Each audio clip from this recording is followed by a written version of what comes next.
Hi guys, and welcome to our spoiler-filled discussion of 11/22/63 by Stephen King. This is my friend Jack. Jack, say hello. Hi, hello. Hello, reading and whatnot, people. She is from Spread Book Joy. If you haven't seen her channel yet, please go check it out. Do you want to hold up your copy of the book? So I don't have a copy. Ta-da. Ta-da. There we go. Yeah. So hopefully it's not back to front. Yeah. yeah, I don't have a copy of the book. So I got mine from the library, and we both also did some listening on audio as well, which we both highly recommend the audio version. I love the audio. I wish I wouldn't have had to give it back to the library so soon, because I was really enjoying like listening a little during the day and then reading at night. It was just really fun to go back and forth, but unfortunately you can only keep it for 21 days. So, yeah, I think the narrator was really excellent. Oh, do you remember his name? I will get his name ready while we chat about other stuff. But I've got it here somewhere because I've got the Audible. I've got it on Audible. Oh, see, I'm actually thinking about buying it on Audible just so I can own it because it was that good. Yeah, it's really good. It's worth a credit. If anyone's doing Audible, it's well worth a credit. So this book, if you've read it, I'm assuming whoever is watching this has read it. It is one of Stephen King's non-horror books. It is a time travel novel, a suspense novel. What else could we call it? Yeah, I'd say it's a political kind of thriller in a sort of sense. And I think it's definitely, it's also a romance. Yeah, a little, isn't it? Yeah, I think it is actually. It's quite a love story at the heart of it. It does have a love story that impacts the story quite a bit, but it doesn't do it in a cheesy way. And it does it the way it does it, it not only does it impact the story as like their relationship impacts the story, the decisions our main character makes based on his love for someone can change the whole dynamic of the story and what you think it might be.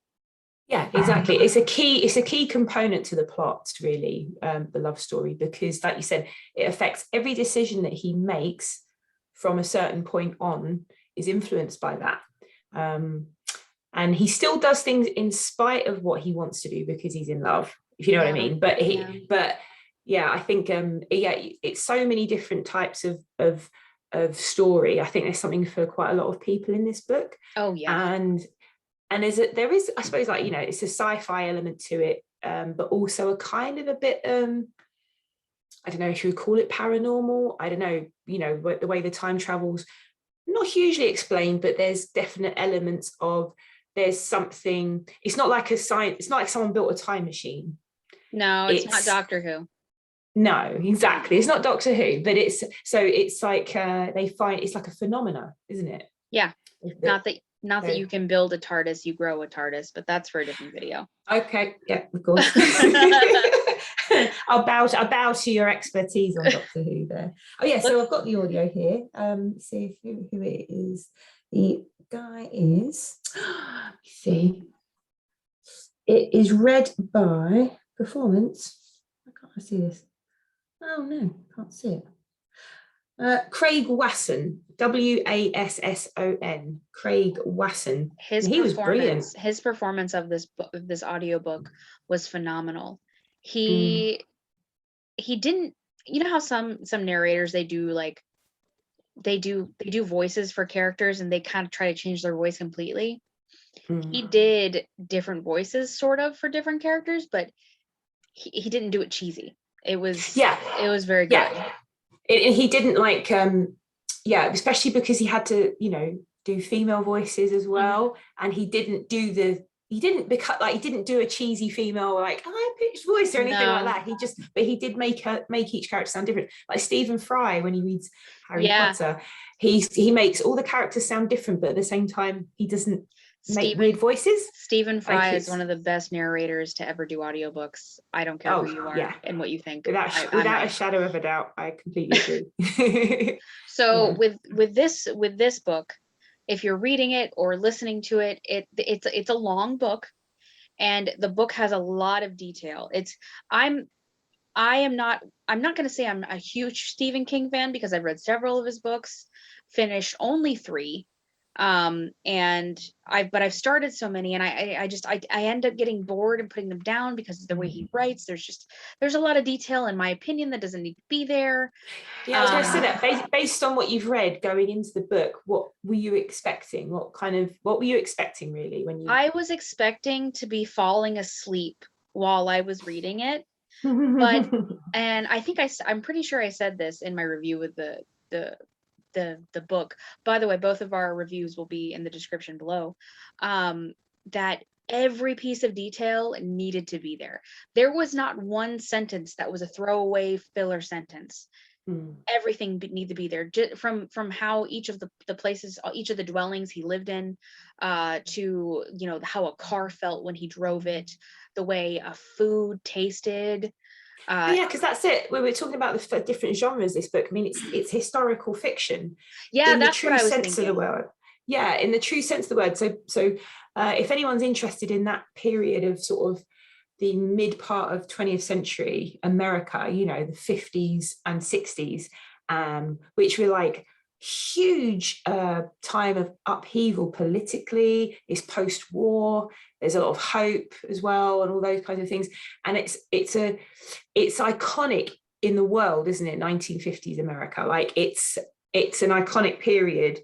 When you think, like, even in the UK and in Europe, you think the 50s, you think America, you think rock and roll, you think all of these like very much American cultural influences from the 50s. Okay, so anyone who wants to experience like life in the 50s in small town, I mean, it's small town Maine, isn't it? And he and then at one point he goes to, is it Texas? Yeah, and a few other places, but it's small towns just really. And it's Stephen King's, it's almost like a love letter to the 50s and life in the 50s, because when the main character goes back, he and like you said, every detail of how it feels to drive this car, or how the food tastes, and all of the things he's experiencing, it's given such depth and realism. And I think it's because Stephen King's got I mean, he was a boy in the 1950s, and he remembers a lot when he writes his books, like when he wrote Stand By Me, The Body, and things like that. And it is like set in a 1950s childhood. He's got very, very clear memories of that time. And because he's written about them for most of his life, he's retained those memories and those very clear descriptive memories. And a lot of that has gone into here, but an awful lot of research quite clearly as well. Oh yeah. So yeah, he talked about his research, and him and someone else doing the research, and how painstaking it was, because at the very end of the book, and we're kind of fast forwarding here for a second, where he talks about how he started writing it and put it down. And then if he would have wrote it then and published it, it wouldn't have had the same impact at all. No. There's no way. No, definitely not. But yeah, that all those, like you said, and that level of detail, nothing's wasted, because it's either relevant to the plot or will be relevant later, or it's relevant for actually putting you there with this man who's having this experience of like he's going back to a period that's before he was born, and he's just experiencing it all, and we're experiencing it through him, vicariously through him. And I think it's like 10 years before he was born or something like that. Yeah, I think he's born in the 70s, isn't he? He's supposed to be. So the book starts in 2011. 2011. And or 2012. 2011. He's supposed to be 36 at the start of it, isn't he? Yeah. So he would have born in like the early 1970s. Yeah. So what did you know about the book before you started reading it? Because you recommended it. Yeah. So I had I don't know where I heard about it first, but I know it was a TV show a few years ago. And I'm like, we've talked a little bit about this. I've read a huge amount of Stephen King when I was younger. So I'm quite familiar with quite a large part of his work. But in like, say, last 10, 15 years or so, I haven't really read much of his. I haven't read any of his more recent books, I suppose. The ones that I have read, I've not really enjoyed. He's very hit and miss.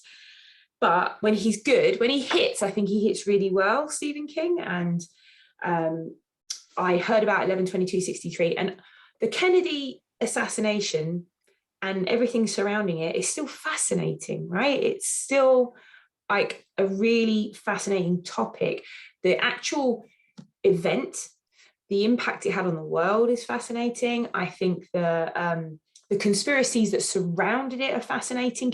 You can pick in those like completely. Like it's and the further we get away in time from that period of history, the more sort of mythical it almost becomes. It's gathered this massive kind of status. And actually, Stephen King, it had a big impact on him, didn't it? So he was like, he wanted to write his book way back when it was still fresh, because it was a really painful thing for him, and it was very raw, and he wanted to know, well, actually, what was the impact on the Vietnam War of him being assassinated? What was the impact? What was the fallout for America going forward? But I just remember hearing about this and hearing nothing but excellent things about it. I don't think I haven't heard a bad review of this book.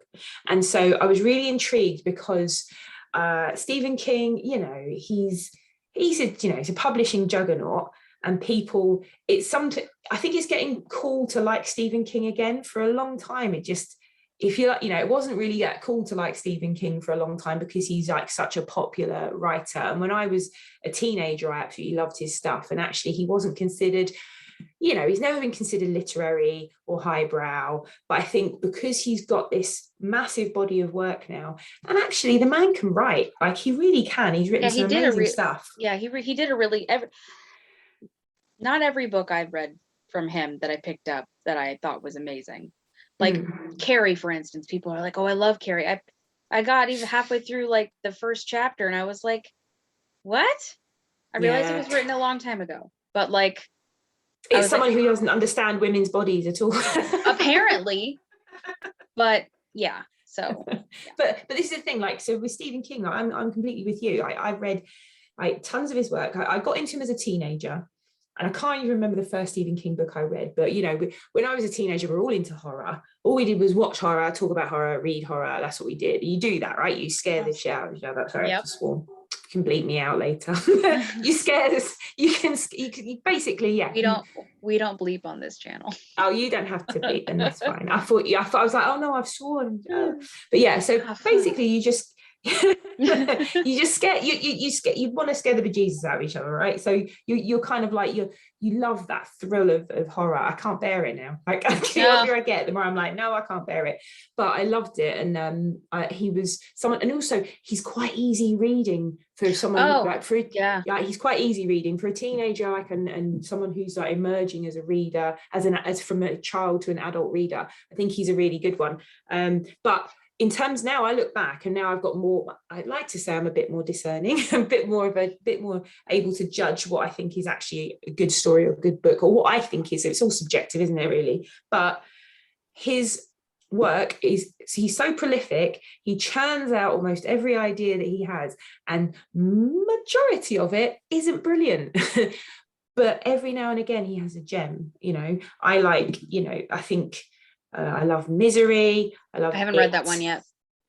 I love Misery. I love It, and I love his non-horror. So this is, when I knew this wasn't a horror book, I was really intrigued, because some of his best writing, which has been adapted into some of the best films ever, like The Body, Stand By Me. The Body is one of the best coming of age stories ever, hands down. And it's a real reminisce about the friendships you have in childhood, and the memories you have of those, and how powerful that is. And like the Rita Hayworth and the Shawshank Redemption is a brilliant story as well, and the Shawshank Redemption film, the man's got, and The Green Mile, I love that. The Green Mile is amazing. So good. I saw it for the first time in its entirety like 2 years ago, maybe.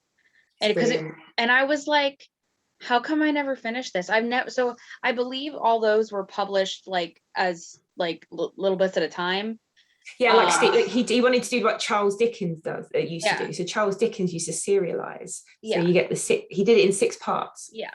I would like to read that in 6 parts. So for me with this book, I knew nothing going into it.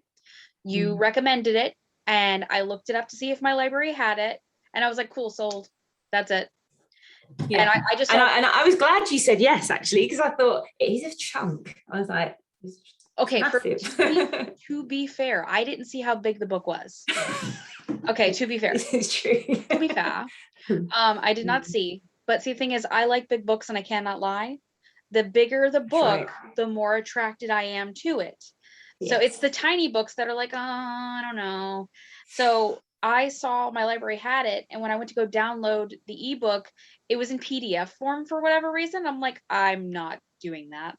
So I had to drive. That would be frustrating, so frustrating. I had to drive 45 minutes from my job to a very, very far away library in my county. And then I drove like almost 2 hours home.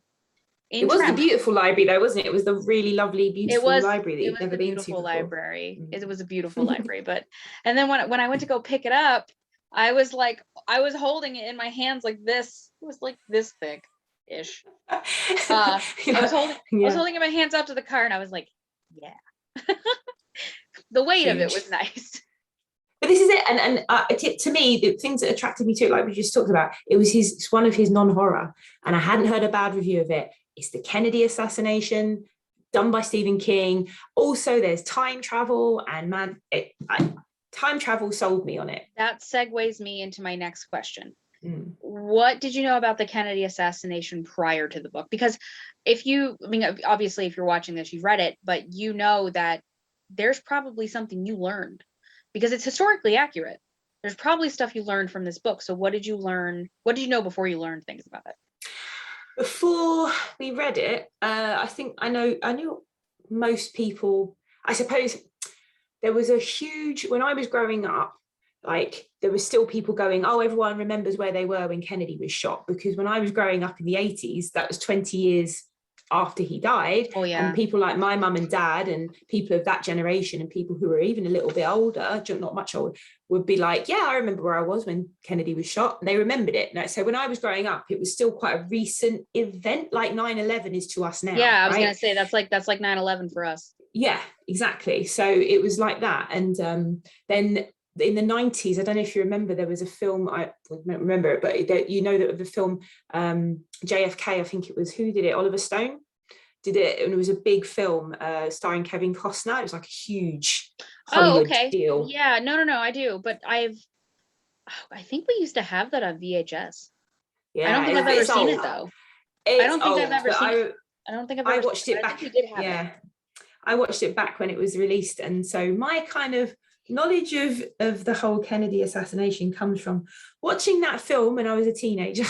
Oliver Stone film, where they're like trying to prove whether there was a second shooter and that kind of thing, and it's all quite in depth. It's a really in depth, like quite I don't know. It's sort of not conspiracy theory driven, but it's like, okay, well, the conspiracy theory could be that there was a second shooter or whatever. Let's look into this in depth. And Kevin Costner plays like, I don't know if he's an FBI agent or something, but it was like a big deal at the time, this film. So kind of most of my knowledge comes from that and like hearsay and, Bill Hicks, because, you know, the stand-up comedian Bill Hicks, he used to always talk about the Kennedy assassination like quite a bit, because he was like convinced it was a conspiracy. Like I think he used to talk about it quite a bit. I've heard all kinds of conspiracy theories about, but my knowledge was from school. But the only thing that they really taught us is that Kennedy was the president of the United States, and Oswald was a mentally disturbed individual who acted alone. And this is it, and shot.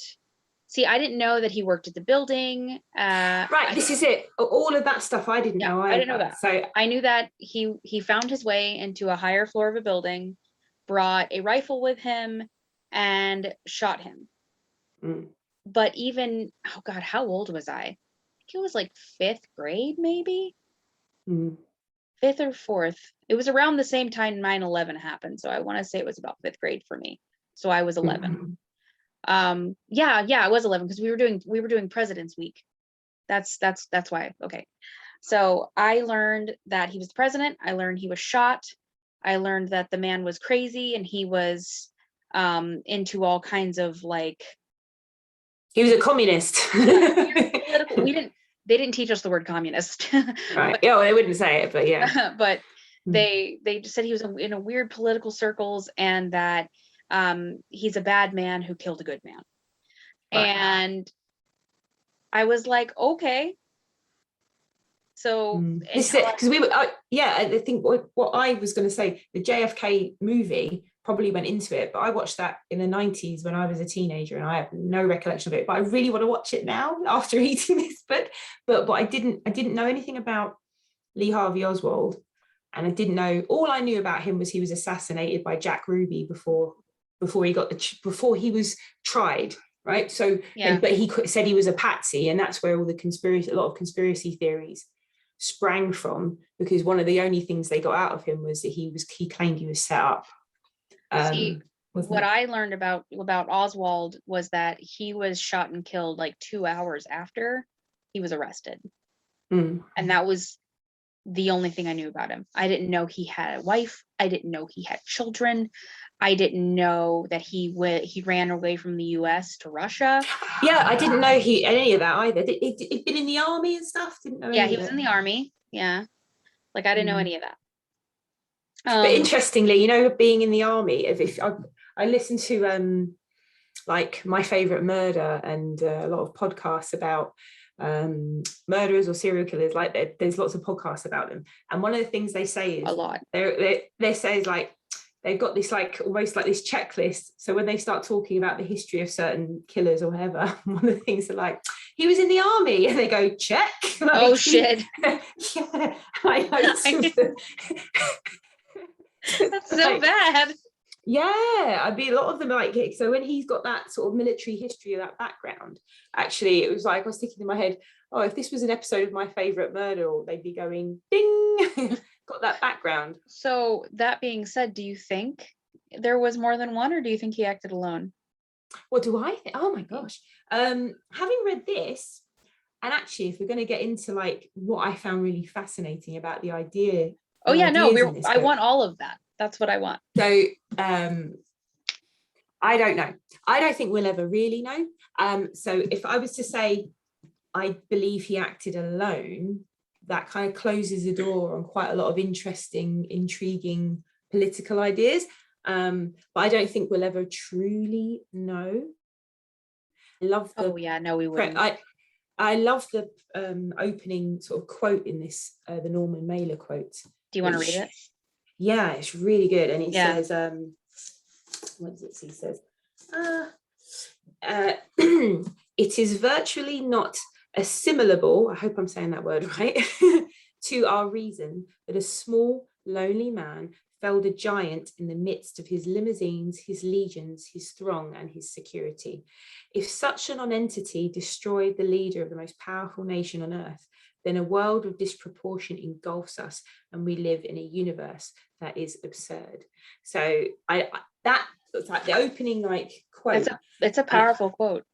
That's powerful. So it's like, we had to believe there's something more than this one man, because if he can just get away, if he can do that, if he can like kill the most powerful, who was the most powerful leader in the world at that time, then that's scary, right? Yeah. That's terrifying to people. But actually, if it was the CIA, or if it was a bigger plot surrounding it, it's like, okay, even though that's scary in itself, it's not as scary as the idea that this random bloke just took a pot shot, the luckiest shot in the world, and killed the president. I've actually heard it being called the luckiest shot in history. I've heard that. And if you ever watch, I'm going to watch it. Actually, we should watch JFK and we should chat about it afterwards. We should, if we can figure out, we should do the thing where we watch it together. Oh, the Netflix thing where you we should watch it. Yeah. Yeah. So basically, Kevin Costner, there's this famous scene in it where Kevin Costner talks, it's called the magic bullet theory. And the Oliver Stone film posits that it's impossible, this shot was impossible, right? And Kevin Costner goes through explaining how the trajectory of the bullet, the things that were in the way, the gun he used, all this stuff. And I'm talking off a 30-year-old memory here in my head, but he literally, it's like I think they call it, I might get it wrong, but I think they call it the magic bullet theory. Like if Oswald made that shot, he had to have a magic bullet because the shots, well, like it's pretty much impossible. Even today, because after I read the book, I went and watched a couple YouTube videos, and one of the videos, one of the YouTube videos that I watched, I think she does other like mysterious things in history videos. She even said that from where he took the shot, where Kennedy was, how fast the car was, ambling down the street, and the type of gun he used, it would have been impossible. The only thing that could make that shot would have been like, well, in history up to that point, there was nothing that, like, we would have not seen a gun that could do that until the modern day sniper rifle was invented. And I was like, okay, so because I had just read this, I'm like, okay, so somebody went back in time to kill JFK, and that's a whole nother book. So like you should call Stephen King. Hey, I've had an idea. I don't want to say that he didn't do it by himself, because there's every chance he did. But if afterwards he was like, I was a patsy, what if he actually was? I mean, there's all kinds of theories. There's all kinds of theories. There's like, it could have been the CIA behind it, or it could have been Russia behind it, or it could have been another group of people that were like, non-political figures, but they were just a group of people in the United States that didn't like him. Yeah, exactly. I mean, he was a Democrat, president. He was liberal, wasn't he? He was fairly liberal, like. Yeah, I think so. And as liberal as you could be at that point in time. Yes. There's Republicans now that are more liberal than JFK was.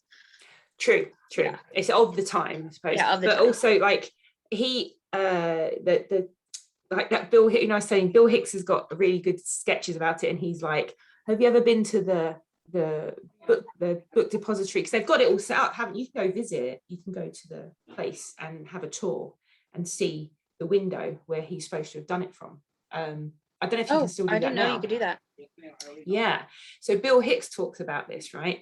I mean, Bill Hicks, he's been dead for about 25 years. Can you hear them? I can actually. Okay, hold on. I'm sorry. A little bit. I'm sorry. All right. I'm sorry, everyone. That's all right.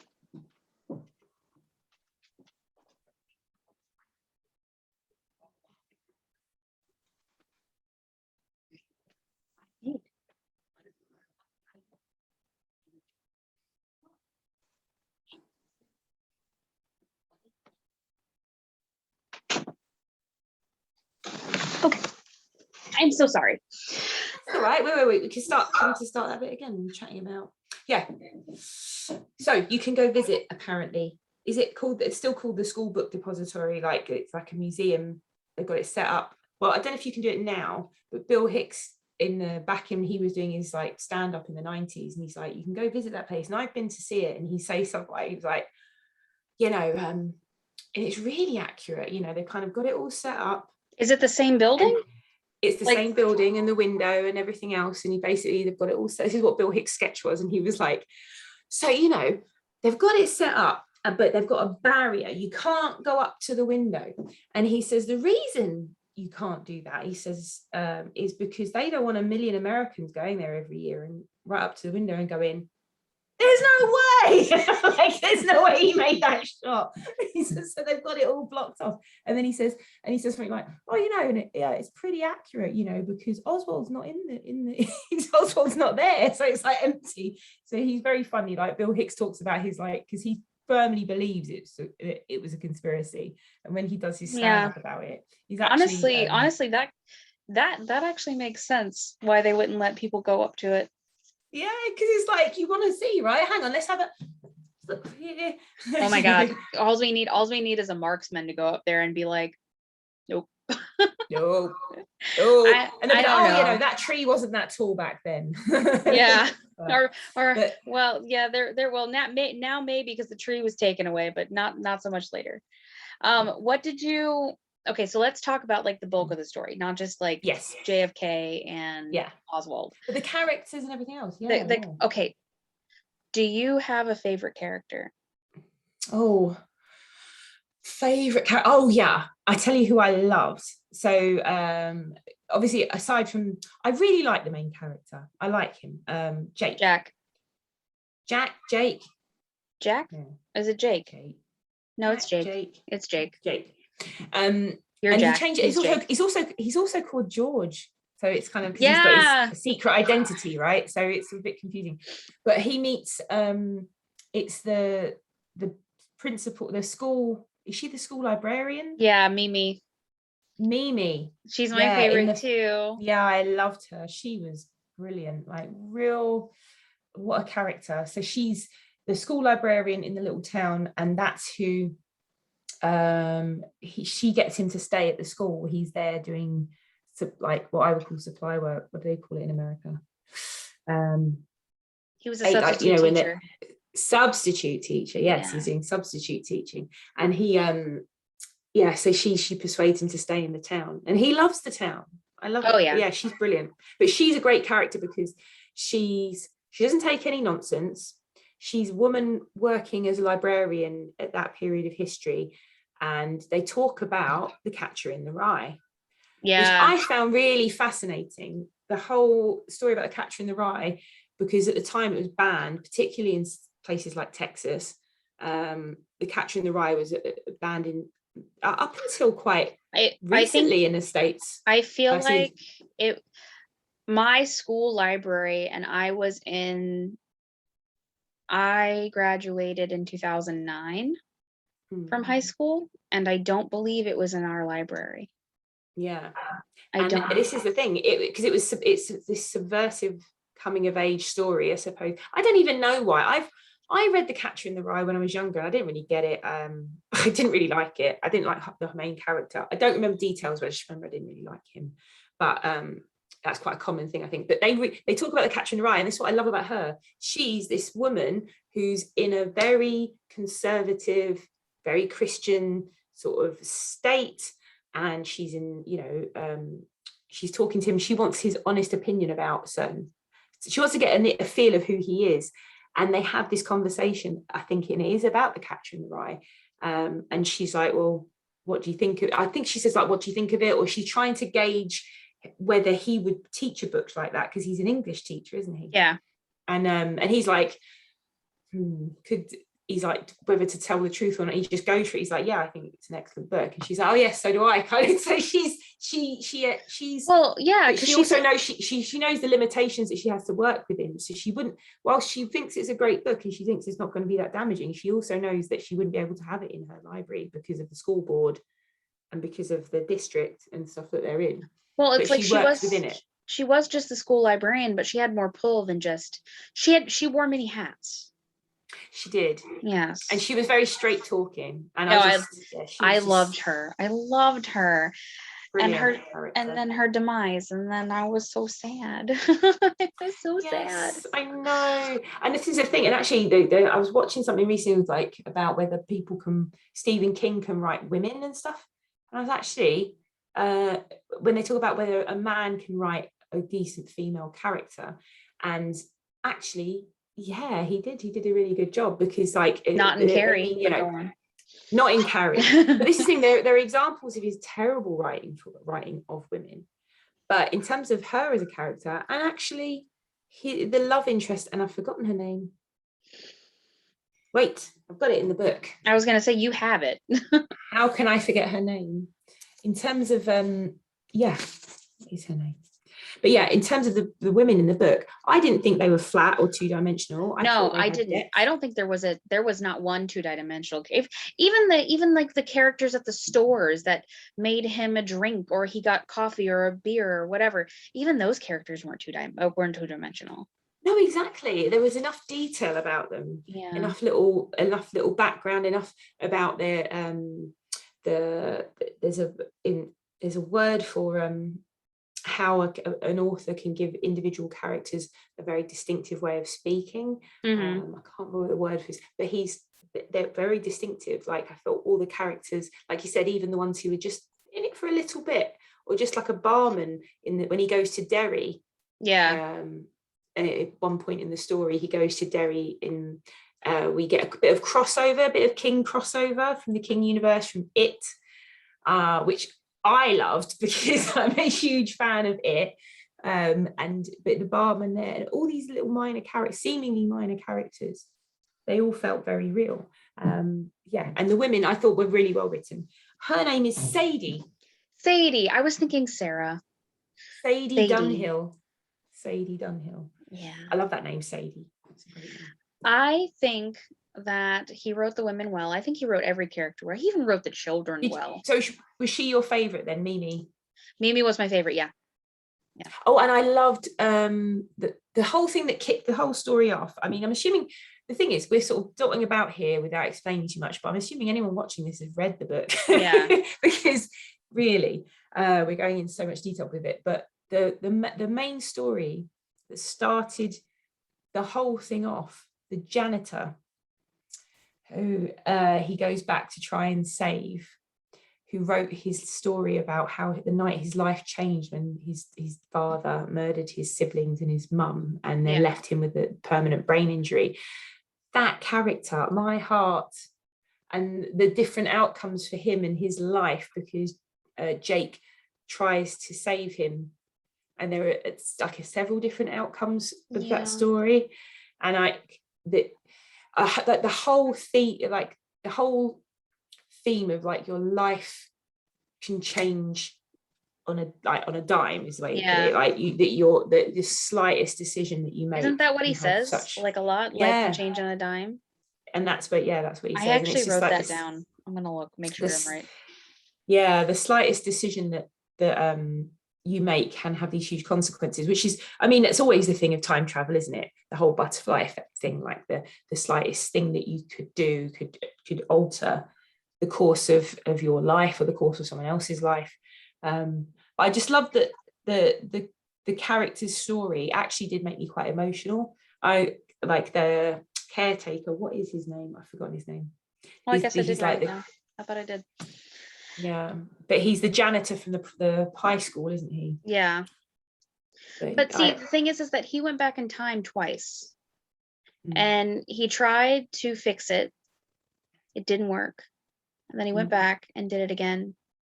And then, you go through the end of the book, and he's got to go back again to save Sadie, even though Sadie would have never actually met him. That's, I know we're bouncing about, but like the end.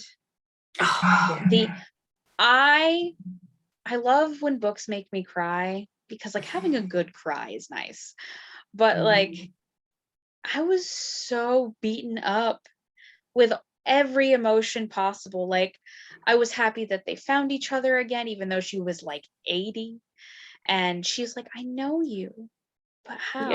Because it's the residualness of it. And he's like, I know, honey. And I'm like, tears.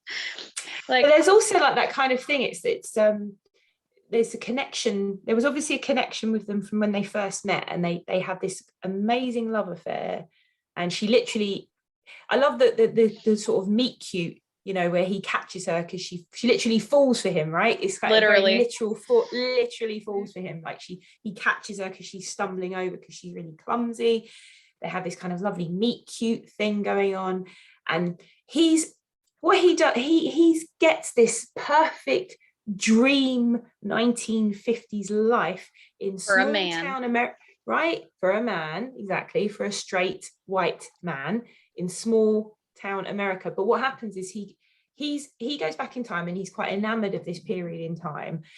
Then I said to you at one point, I'm a bit put out. I'm liking this exploration of the good parts of the 50s, but as you and I know, and everyone knows historically, it was a terrible period for anyone who wasn't straight white Christian man in small town Texas Yeah, right? it At does, that time. but it also addressed that too later. Right. So that's it. So Yeah. basically, when it was going through and all these things were going on, I was like, yeah, but it wasn't brilliant for everybody. In fact, it was pretty awful for a lot of people. And then King addresses it in a way that was like, it hit you right in the face, didn't it? Like that moment when he talks about the toilets and the signs in the toilets. Oh, I know. The segregation between blacks and whites, and actually it was, and it really is just like a smash in the face of how horrific levels of segregation and racism were at that time.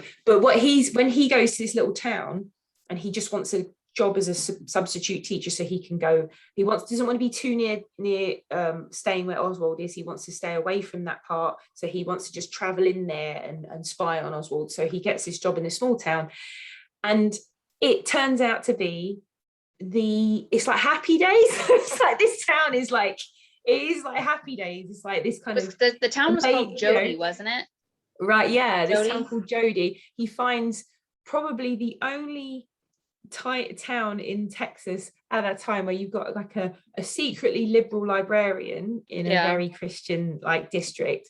You've got her, and she's like with this amazing, like the principal of the school who dotes on her and listens to her in everything that he does. And then all these amazing teenagers who really love his lessons and respect him because he's a great teacher.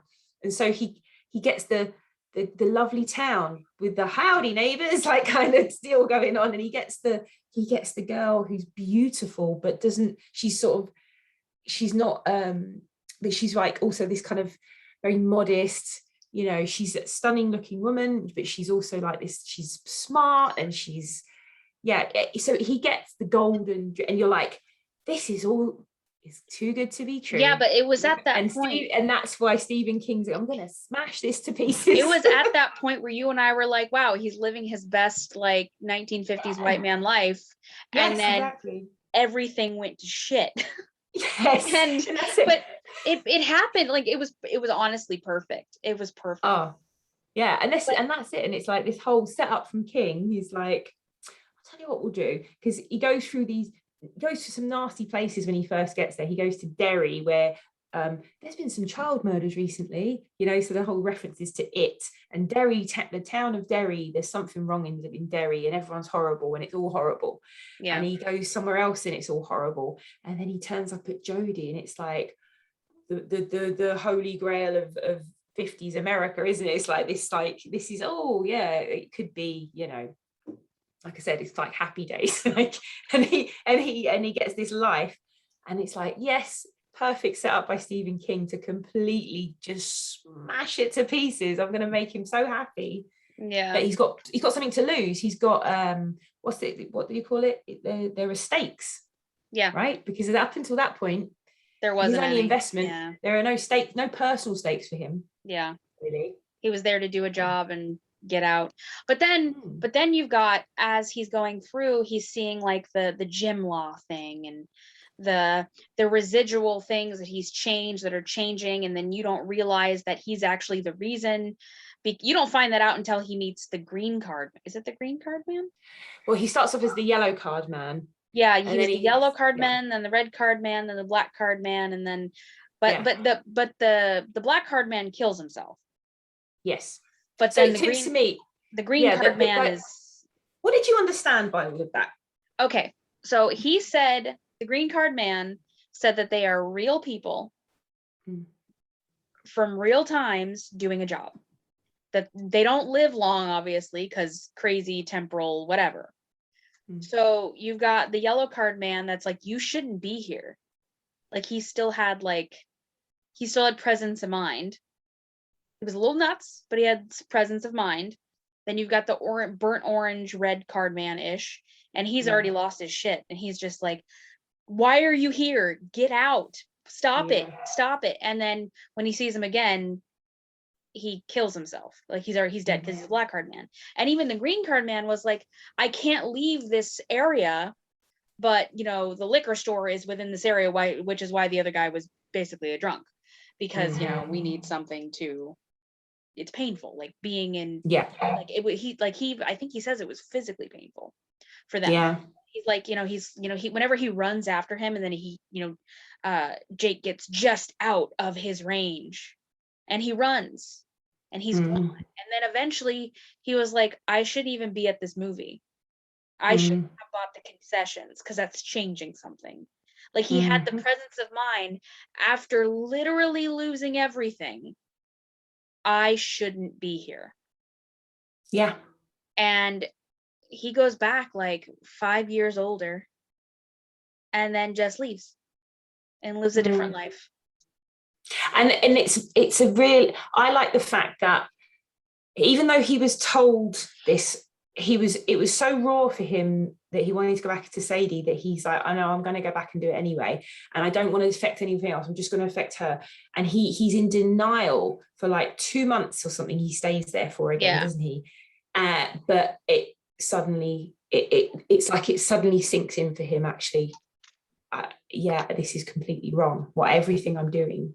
And it's I like that, because I think it was more realistic. Because if you were that powerfully in love with someone and you've just witnessed them die and you have the power to go back and change it, and someone says that to you, you're not going to listen to them. You're not going to say, yeah, all right, okay. You're grieving and you've just lost the love of your life. You're going to ignore it. You're going to be like, but I can do this.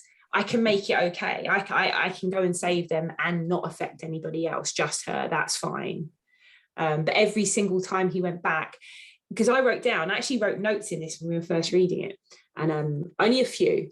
And I wrote on a post-it here, and I was just looking at it tonight, like way back in the early part. And I put here a quote, and it was, every time is the first time, which is what Al says to him. When you go back, every time you go back is the first time. And I've put in here, does this have real significance? And actually, it's completely significant to the story, because it's not the first time. Every time you go back, he was setting off a new timeline entirely. It was like time was just completely splitting, wasn't it? What did that guy call it? Threads. He called them threads. Yeah. So he was basically destabling the timelines by having so many multiple threads. Yeah. And that was and those people who are real people, but they've got some sort of connection to time to be able to see these things, they're also trying to hold it together, and they're becoming more mentally unstable because the threads, they're within all of the threads, and they're split between them all. This is what I understood from it. And that's why they're getting so mentally unstable every time he does it, because they're in every thread and they're seeing across everything, and they're like, stop it. You're just splintering it all. And that was the sort of bit of the mystery for it, wasn't it? It's like, where do they come from? Who are they? I was just going to say that. So whenever we talked about like, who are they? It didn't click to me until much later. Well, if that's a job that needs to be done, how many people are time traveling? How many pockets are there? Yes. And that led me back to like Doctor Who. And I was like, or Loki. Did you watch Loki? No. On Marvel, on the MCU? I do it. Same thing. There's a similar deal in that. It made me think, because like, okay, not to spoil that to anybody. Okay, for those of you who don't watch Doctor Who is a Time Lord. He comes from a different planet. He has a magical box that isn't magic. It's kind of like, it's a time travel device. It can go forward, backward, and within time. It can travel in space and time. So I was thinking, when the Doctor, this is just based on Doctor Who and just my general knowledge of time travel, when which we don't even know if this exists, but this is just entertainment, folks.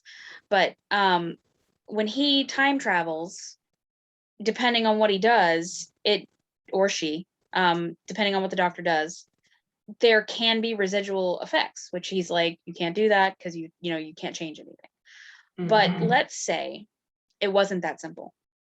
Let's say that like the yellow card man, green card man guy was like, every time you go back in time, every time you walk through that portal, there's a new strand.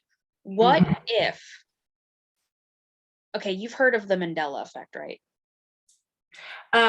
I think so. It's where like so. you remember something and everybody else remembers it, but then you're told you remembered it wrong. Like, oh right, like Luke, Luke, I am your father. Apparently, he doesn't actually say that, but everybody's like, yes, he does. But then when you watch it, it's like, no, he doesn't. Yes, isn't there a thing where Britney Spears' microphone or something? Didn't you talk about this? Like, yes. So let's say that people are actually time traveling in our universe. Let's say people are actually time traveling and making so many threads that everything is getting jumbled, which is why in the Britney Spears Oops, I Did It Again video, now she's not wearing the headset, and in the video she grabs the headset and lets go and goes like that. But in the video there's no headset now. There's no headset on the posters.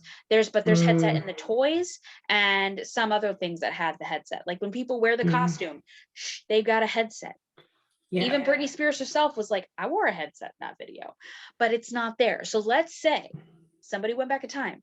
And it's like false memory syndrome, isn't it? Like it's said enough, like people end up developing a false memory. But what you're saying is it's not false memory. It's not false memory. It's breaking of timelines. It's new threads. But because we're all living in the timeline, and I'm saying just in general, not just like, I'm not talking Doctor Who-y, but we're all living in the same timeline. So since we're branching off, and they kind of, because they're threads, so they're crossing. So let's say at one point when they intersect, whatever changed in this time overlaps with the original timeline, so there's a change. And I'm like, oh my God, I have a new conspiracy theory because I read this book. This is it. But I love it. I love the whole time travel thing. Like I love a time travel story. I love a time travel story. But that was one thing we were going to talk about, I think, was the paradox thing. Yes. And straight away, you and I were like, that's a paradox. This is going to be rubbish. Yeah. But I don't think... Literally in the first 2 chapters, there's a paradox. Yeah. And I'm like, I don't think there's a time travel story that doesn't have a paradox at the heart. Like, I don't think that you can make... I think it's almost impossible to have a time travel story where someone couldn't pick a hole in it. I think it's almost impossible because actually, if all these rules of time travel that we all, we've all in our heads kind of like come to accept in all the history of like theories about, is it possible to travel in time? And if it were, what would happen? And all these thoughts that people have had since H.G. Wells wrote The Time Machine.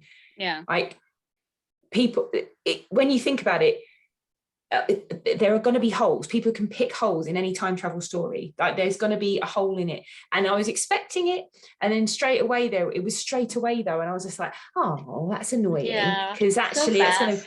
But then Stephen King completely redeemed himself. He does, and I said, I think I'm pretty sure I said it immediately. I was like, I'm going to carry this over into any time travel book I read or any Doctor Who I watch, because that makes more sense than just believing whatever we believe. Yeah. And the thing is, he doesn't explain it with any kind of any reasonable in a reasonable way, but he acknowledges it, and that's what I liked. It's like he's not going to say, oh well, because he's just admitting, actually this is a time travel story, that doesn't make sense. But then at the very end of it all, that's the kind of yellow card man or whatever the guy is, they kind of try and explain it a little bit more. But initially I was just like, I don't know why it does that, it just does, but I don't know why the money stays and why the meat stays. Thank you for just at least acknowledging that, because that straight away was like, this is a hole, surely. But I do love a bit of time travel. What was there anything about the story you would have changed?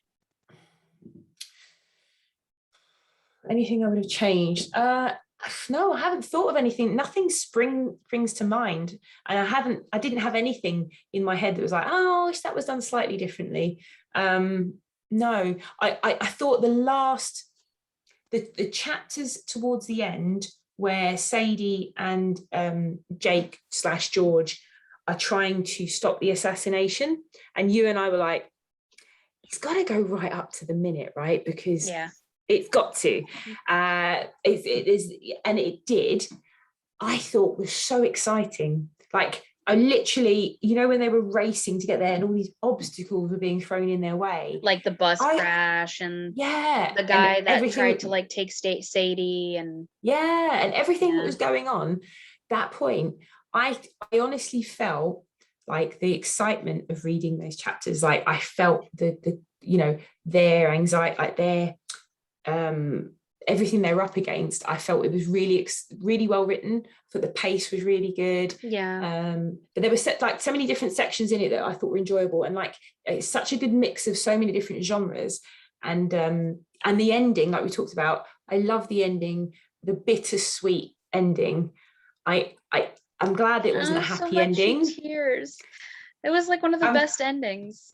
Yeah, I'm glad it wasn't a happy ending, but I'm glad it wasn't an entirely unhappy ending. It was really bittersweet. Well, yeah, but with Stephen King's son as like Joe Hill, like his pen name, helped him with the ending. So I want to know what Stephen What King's was the what was the ending going to be? Like what was your ending going to be, and how terrible was it?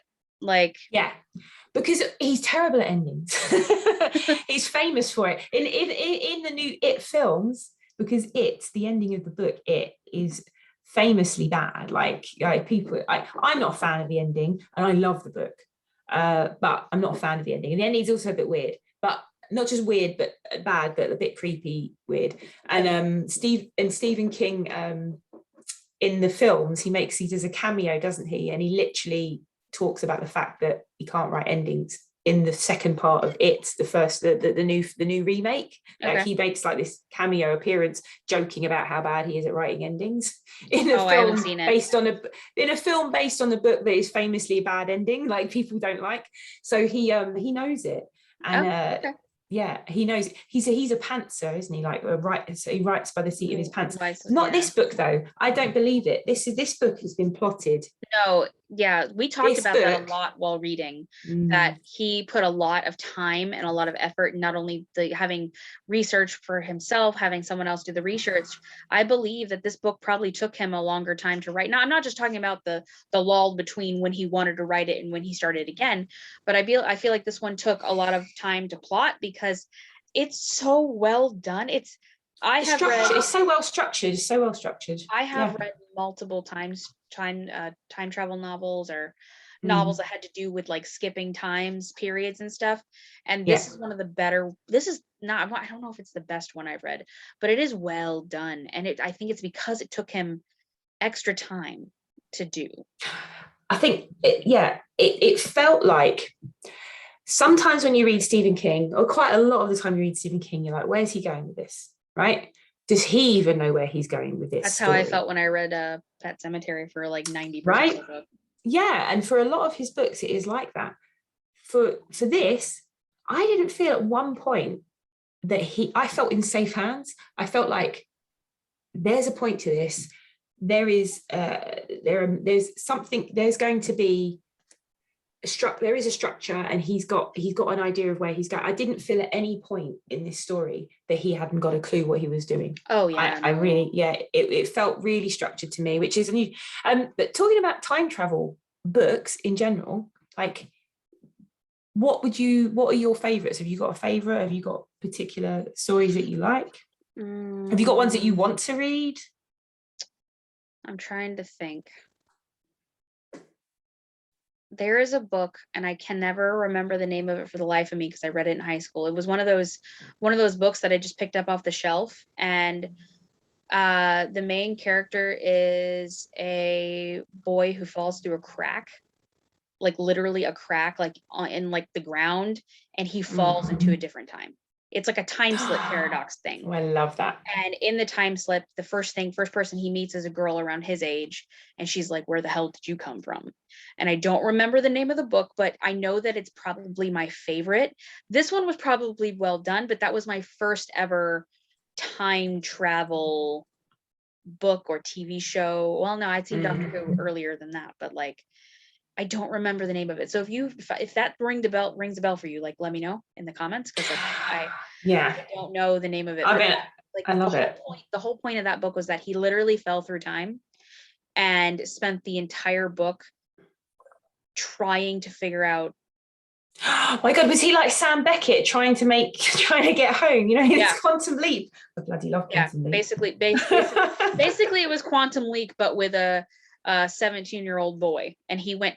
I think it was like it was probably like the 90s. I think in the book, and he was like in the 20s, and like he fell back, like he literally fell through the crack in the earth as the earth opened, and like went to the 20s.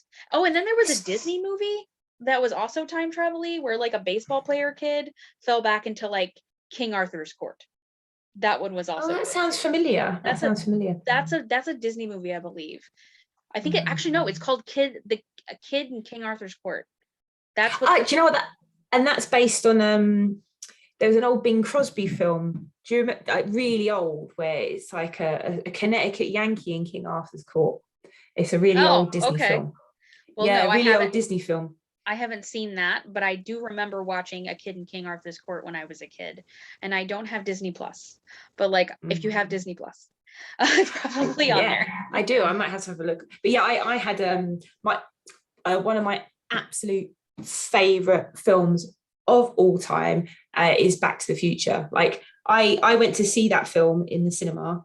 It was such a big deal. Like I was like 8 years old. Like it was the biggest thing ever, and loved it so much. And then when the second one came out 5 years later, right? This was like, back then sequels weren't like, this was 5 years after, and it was such a big deal. I have more memories of going to see the second one because it was like 1990 or 89, whenever it was, and I was that bit older. I was like 11 or 12, and I remember the big deal of it, queuing round the cinema to go see, like queuing around the block of the cinema to go see it. And we went to see it, and it was just this huge deal. And I loved that entire trilogy of films. And then Quantum Leap, we all loved. My friend's rewatching it. A friend of mine's rewatching it at the moment, and she's like, Quantum Leap, man. I was like, yes, love Quantum Leap. But there's so many good like time travel, in terms of time travel books. Did you ever read the Time Traveler's Wife? Okay, so I started reading it a long time ago, and then I put it down. I don't remember why, but I had never seen the movie. And then I watched the movie, and I was like, oh my God, that's so beautifully sad. So I wanna read the book eventually, fully. I read the book before the film came out. I got really excited when they were adapting it, but it was one of the best love stories I've ever read. One of the most, it's just so heartbreaking. Like, but I love the idea that this guy's got like something wrong in his, like there's something wrong in his genes. I think like he's got a chromosome issue, and that's why he keeps dropping in and out of different time periods. And that was terrifying because he has to learn how to pick locks and steal clothes, because he just turns up naked in these different, and it's all within his own lifetime, isn't it? So he's just dropping in and out of time within his own lifetime.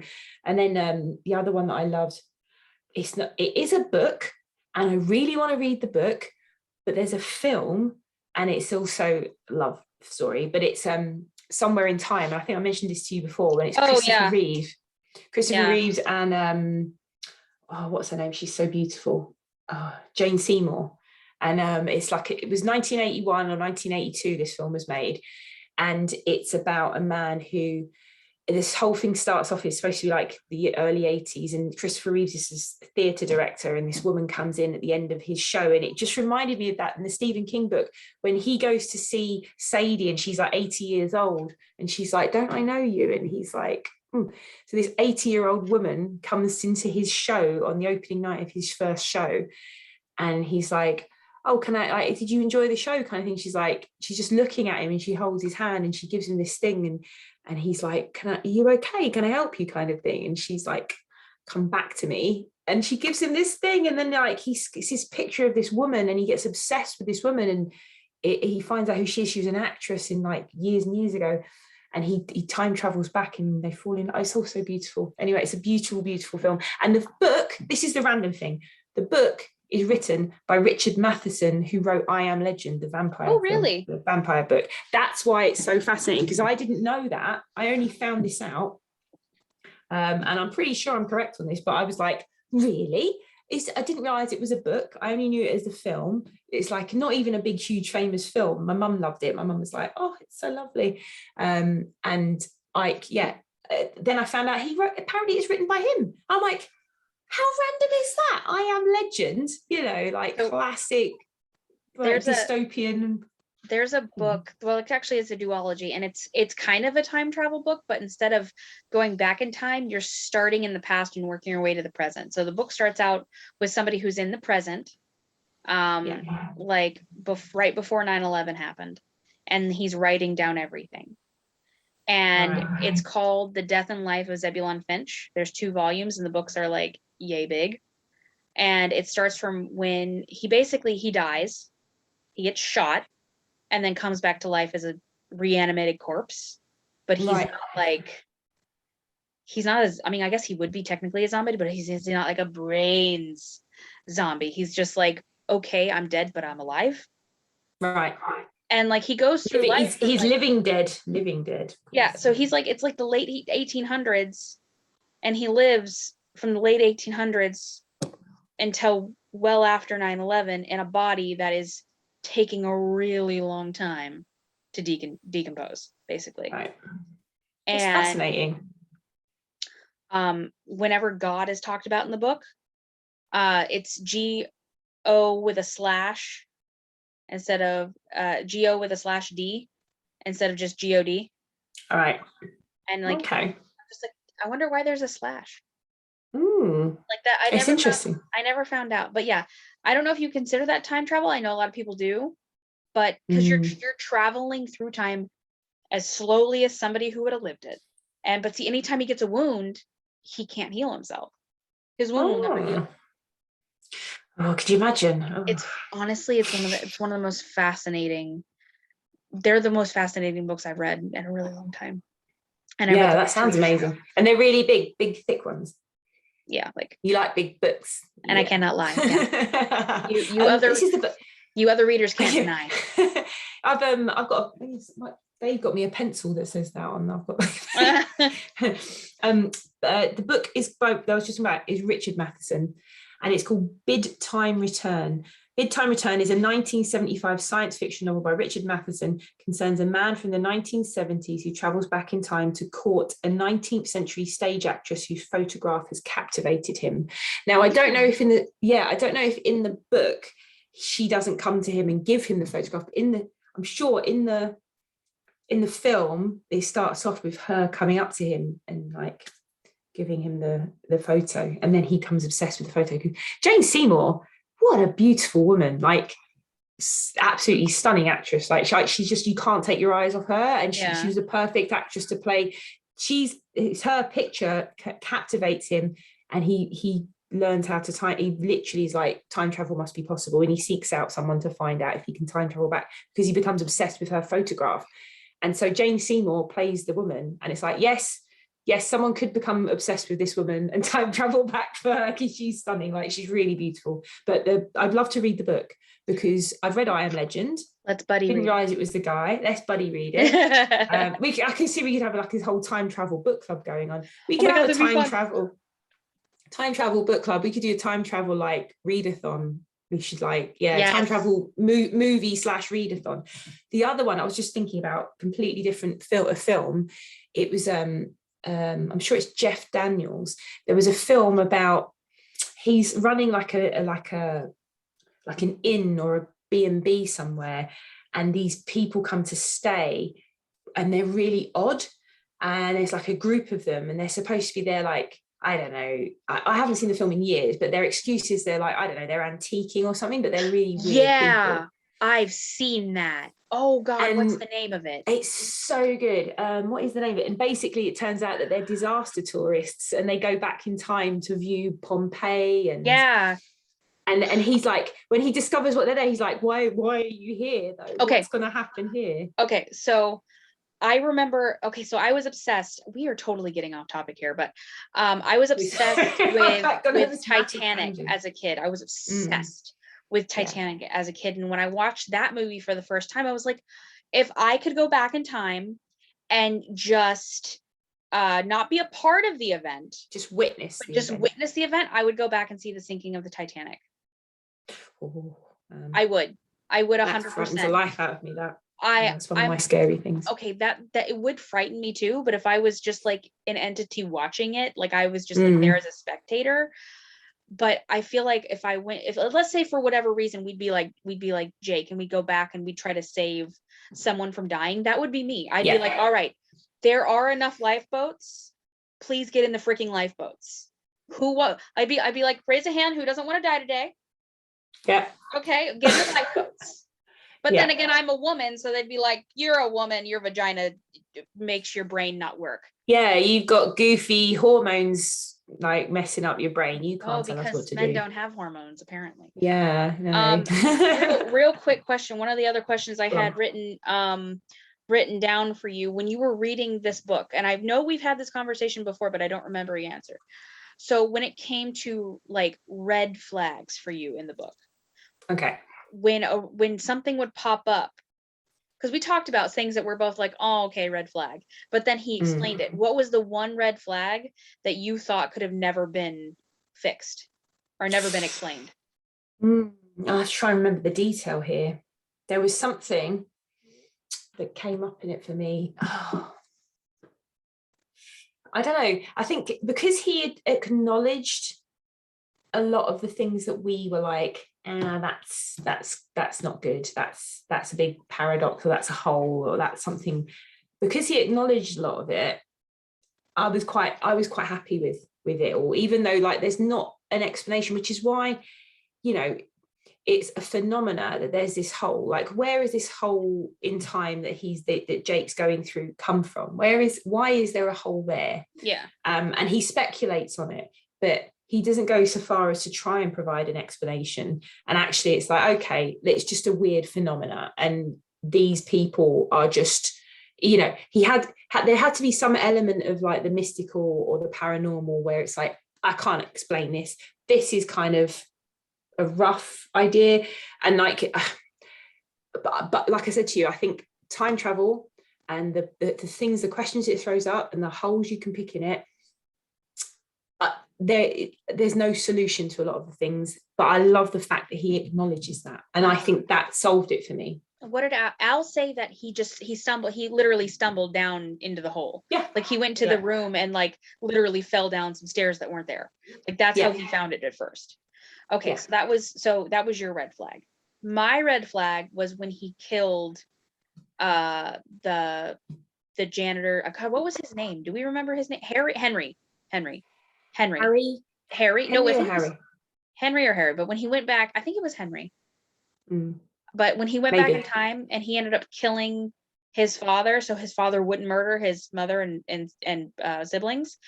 When that happened, like literally, the red flag was like, that's gonna change everyone's lives that he knew.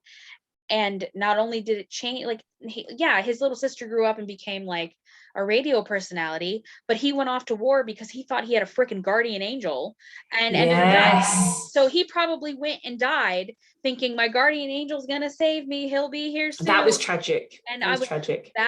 That moment was so tragic.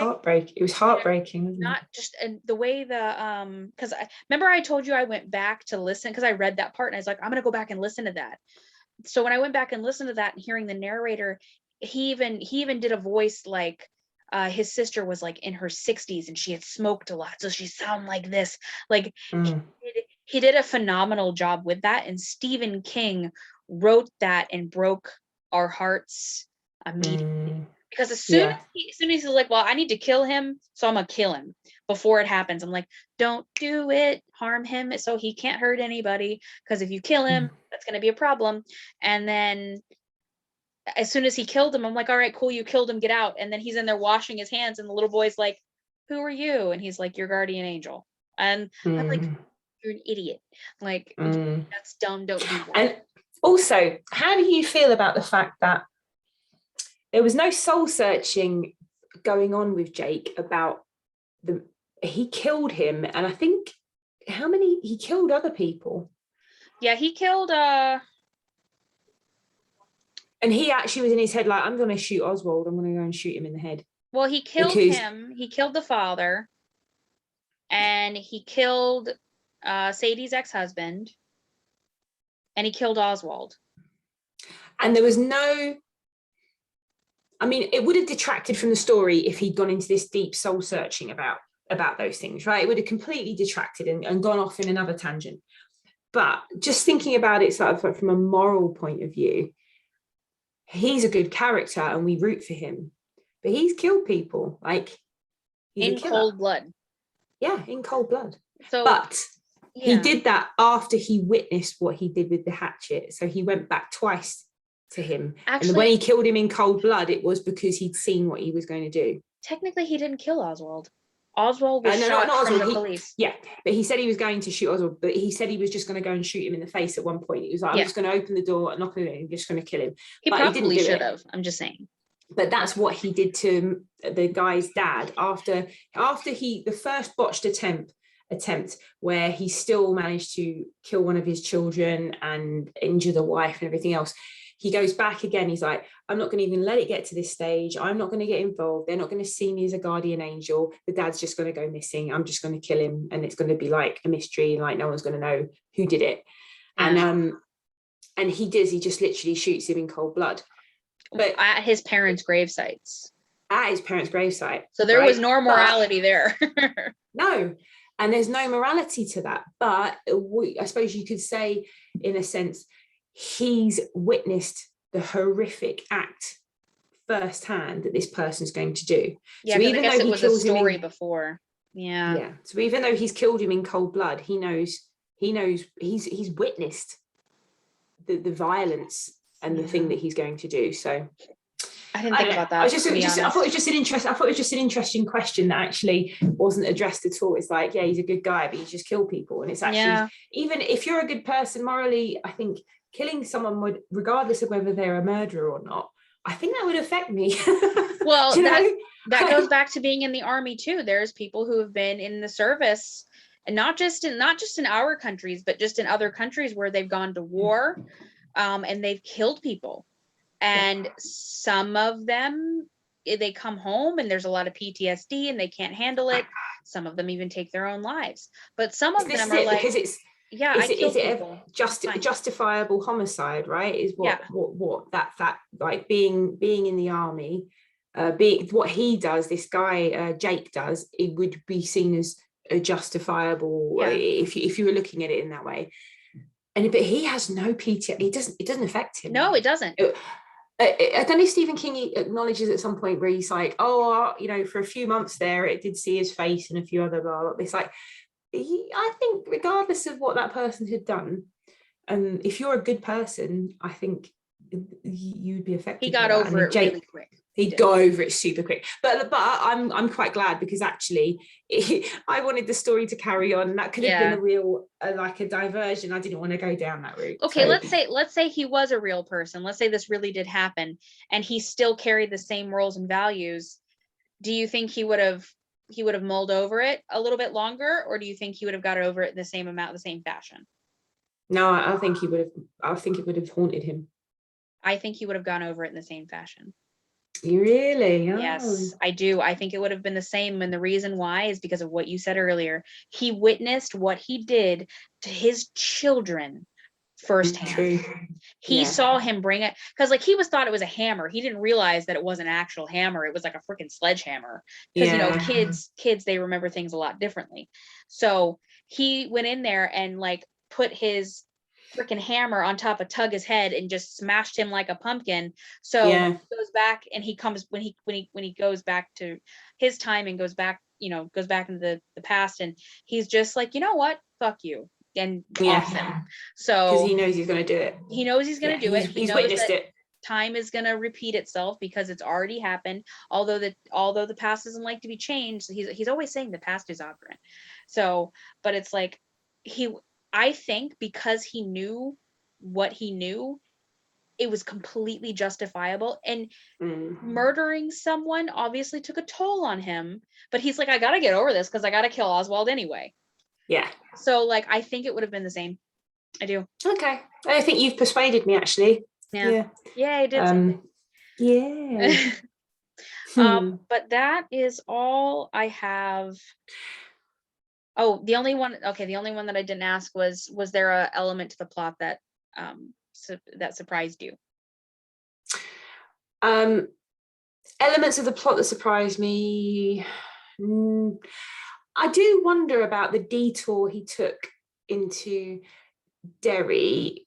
Derry was the town where the caretakers. I thought it was completely self-indulgent that Stephen King. I loved it. As a fan of it, I got really excited when he came across characters from it. I was really excited about it. I was like, oh, this is amazing. Like, oh my God. But I look back on that part now and I think that didn't need to be in there. That could have been any town in Maine that Henry Harry's family lived at, right? It could have been any town in Maine.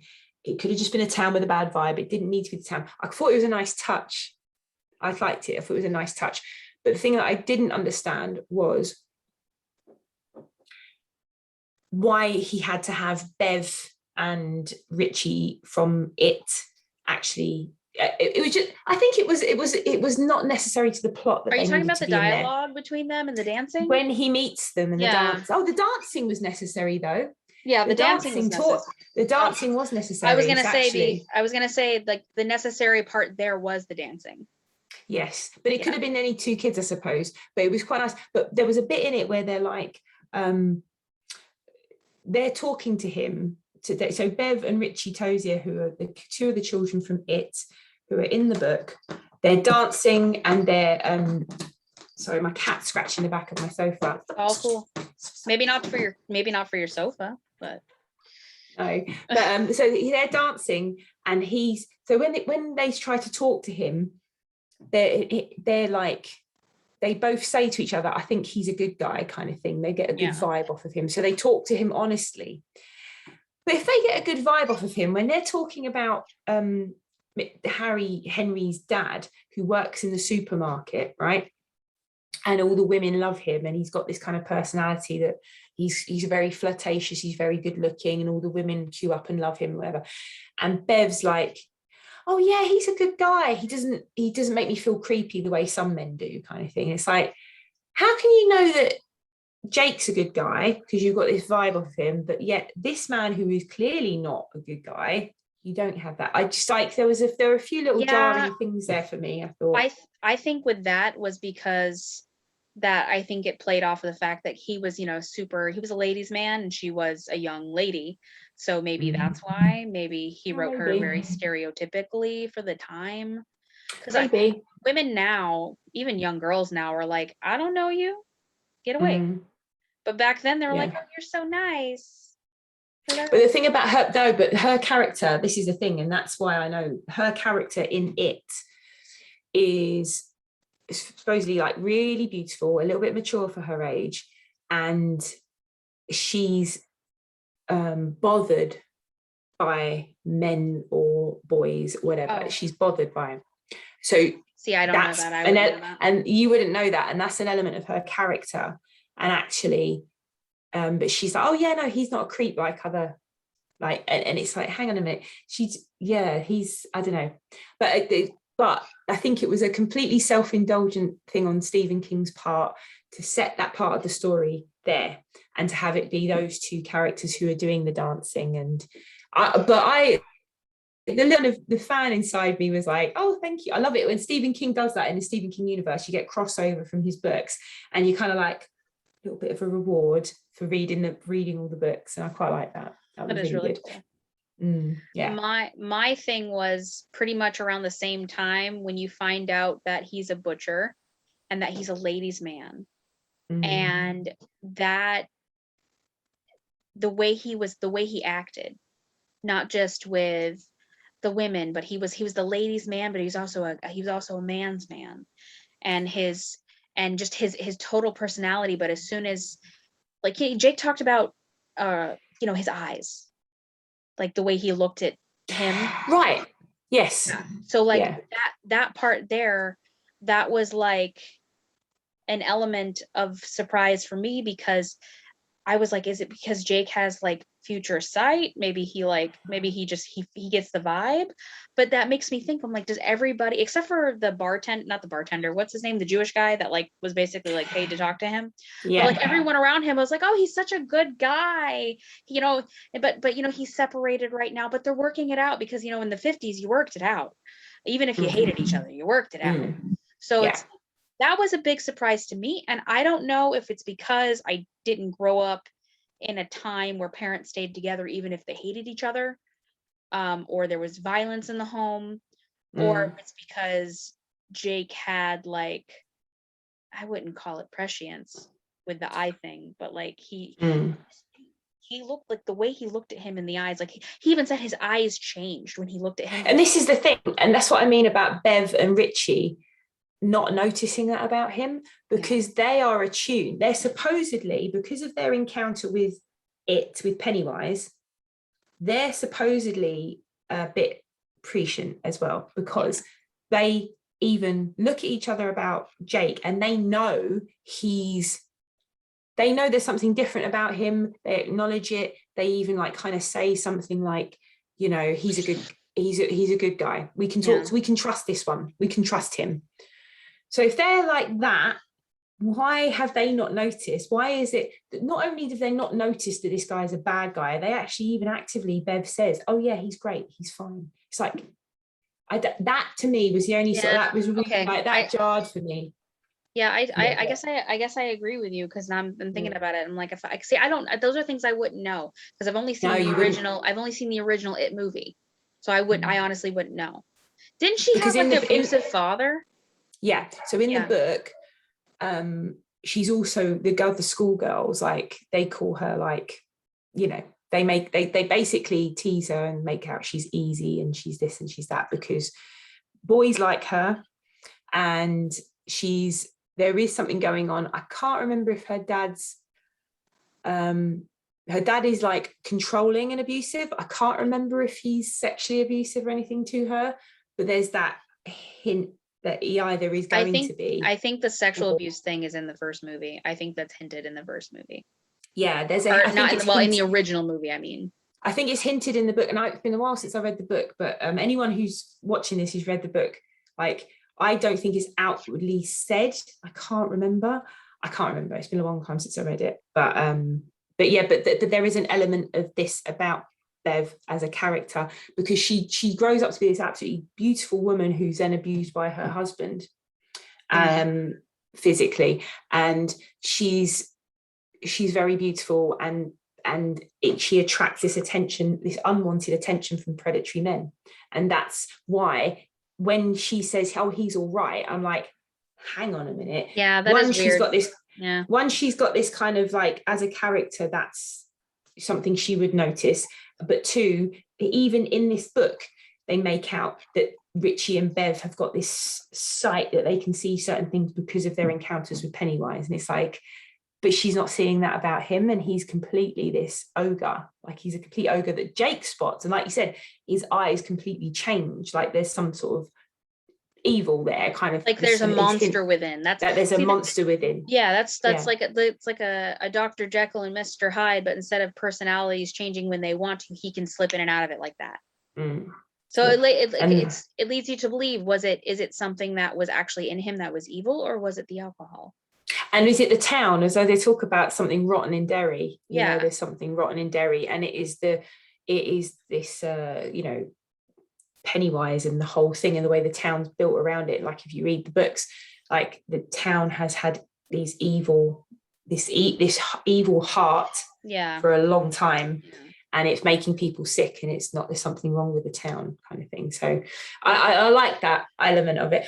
Also, the speculation of what would have happened if JFK had been killed, and he goes back to a timeline. If JFK had been saved, he goes back to the timeline and he finds out the world's gone to complete down the toilet. The world's gone down the toilet. He had like a lot of issues to deal with, that he, you know, people didn't like his handling of it, or, you know, the House and the Senate weren't on his side, and it was, you know, it's one of the grass is not always greener on the other side. Yeah, it was the message from it, wasn't it? It was like, actually, you know, people romanticize JFK. They romanticize it because I mean, it's tragic. Like, it is tragic. It is very tragic. young president shot in a, you know, very early on in like his first term, I think. Yeah. Was it his second term? I don't know. But he had all this potential, and he was also very glamorous.